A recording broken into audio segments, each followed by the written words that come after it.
What is up, ladies and gentlemen? We just had the PlayStation 5 reveal, and I'm going to give you my thoughts. There was a lot of debate on whether or not Sony would release their actual design and look of their new console. And, well, to my surprise, at the very end of the PlayStation 5 reveal, they did exactly that. They did end up showing the DualSense wireless controller, which, honestly, I think the controller looks pretty slick. One of the first things I noticed is that it has a USB Type-C charging port, which is definitely going towards the right direction. Overall, the controller looks slick. I like the design. I have really no complaints about that. The console itself, I think, is really unique in the sense that they're finally changing the color scheme. It's not just this black-sized printer-esque looking thing. I mean, take a look at the console. I mean, it's white, it's black. One of the strange things is those two tips at the corner of the console at the top.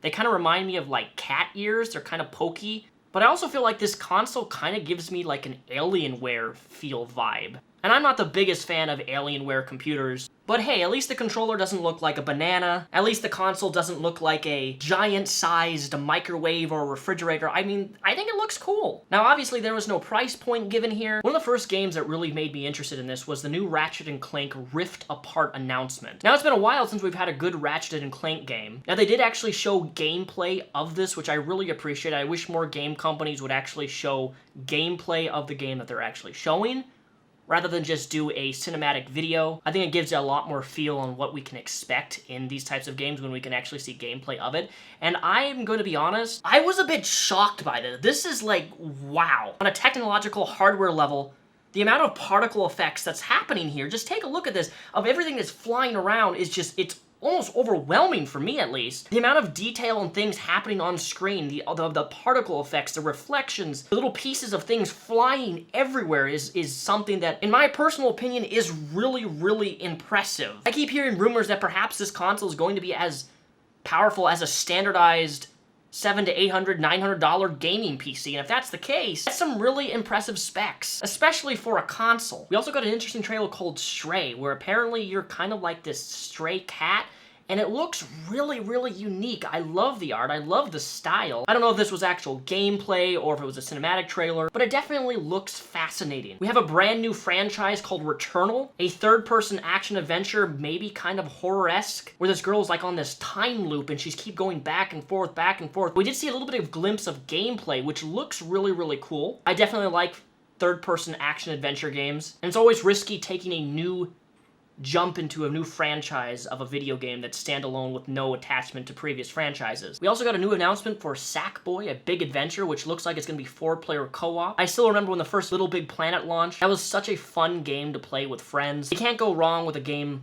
like Little Big Planet, or anything in that franchise just is going to be a pretty much obvious successor. The franchise sells well, it's fun, and it brings friends together. So at the end of the day, I think this is an awesome new announcement of Sackboy. There's also this game called Ghostwire Tokyo, which for me personally kind of gave me this Mirror's Edge vibe. I don't really understand what's happening in the trailer, but it looks unique. I like the graphics. It looks chaotic. It's a first-person shooter, but it just feels like a Tokyo futuristic Mirror's Edge, which you're going around just doing crazy things. I don't really know how to describe it other than the minute and 30 trailer that we got. There is also this weird furry game. I don't know what it is. I don't really want to know. I'm not gonna really cover it other than just show you these few clips here. This is really strange. I don't know what's happening. I don't like it. It's weird. I feel like this game's definitely gonna be pandering to people who are really into Homestruck. Not my cup of tea, but hey, whatever. The game they announced was Kenya, The Bridge of Spirits. Now this looks really, really awesome. It looks like a mix of like Legend of Zelda. We did get a bit of gameplay in this, as you can see here, and it looks really sweet. I love this type of combat where it's locked on and you have to, you know, jump around your enemy and fight with some sort of strategy and timing and different combat mechanics. I really like games like this. And overall, if this feels anything like a normal Legend of Zelda game, I'm definitely going to be on board with this, and I'll definitely be picking this up. Another game that got me squealing was actually Resident Evil.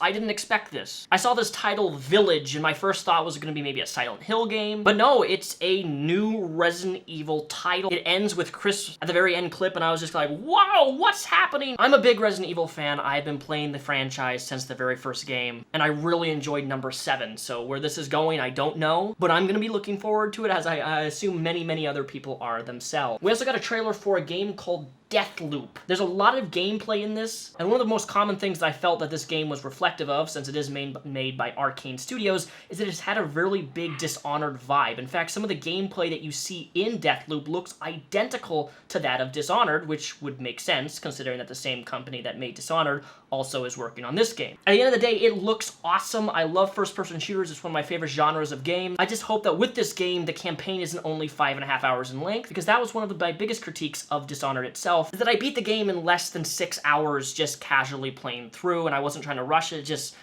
please give us a solid campaign that isn't super short, especially when we're paying $60. I also got a trailer for a game called Solar Ash for the PS5, and as you can see, she basically jumps into a black hole through space and gets transported into some other alternate world. I don't really know exactly what's happening here, but I do love the art.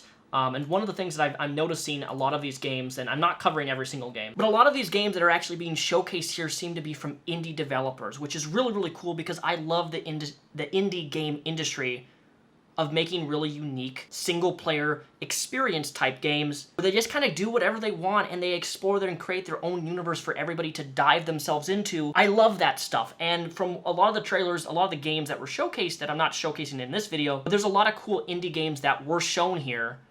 If you want to watch the full video of the PS5 reveal, it's linked down below. You can watch the whole thing. It was about 1 hour and 20 minutes in length. There's also a game called Little Devils Inside. Now, this game specifically, I instantly was glued to the screen, and I'm like, this is a game I'm going to buy. This is a game I'm going to like. Not only do I love the art style, but just take a look at, like, I don't know, this game looks like it's going everywhere. Like, you're flying around in all different environments. It looks like you're fighting monsters, you're exploring. Looks also like there's survival aspects of the game. There's combat, there's sword combat, there's monsters, there's exploration. Overall, I don't know what exactly this game is, but I want it, I want to play it, and I will be probably pre-ordering it. They also had a trailer for Demon Soul. Quite frankly, the trailer was pretty much unbearable to watch. I couldn't deal with the loud music. I don't know why they chose this specific music for this game trailer. I think it could have been way better had they chose something different, but it definitely looks cool. But I think one of the most significant things that I am excited for of all the games that have been announced is definitely Hitman 3 and Horizon Hidden West. Now, I don't know if you've played the first Horizon game, but it was absolutely a masterpiece, and I don't say that about a lot of games. It actually makes my top 15 games of all time, and if you haven't played New Horizon, the first game, I would definitely recommend you try it. Horizon Forbidden West is going to be a phenomenal game, and I can guarantee you that because the game devs really do care about this franchise that they created. And the world is so diverse and rich and unique, and the art and the creatures and the robots and the story is just so engaging. It's been years since we've seen anything from this franchise, and now we have been officially confirmed it is happening. Ladies and gentlemen, I want to know what your guys' thoughts are on this PlayStation reveal. What games are you most looking forward to? Why? And what do you think of the design of the console? Here we go again. This is what the console looks like. We got the controller. We got the design of it. I want to know what your guys' thoughts are, because personally, I think it looks pretty snazzy. But I know the topic of what a console looks like is always really controversial. People love it. Either people hate it. But for me, at the end of the day, as long as it's not super ugly, as long as it performs and does the job of performing and being a successful console that plays games like it's supposed to be, design for me personally isn't a big deal breaker. But I know I'm definitely the minority in that thought process. Anyways, guys, thanks for watching this video. Check out all the links to the things that I've referenced down below in the description, and have a great rest of your week, and I will definitely be covering the Xbox reveal, I think, sometime next month. Peace.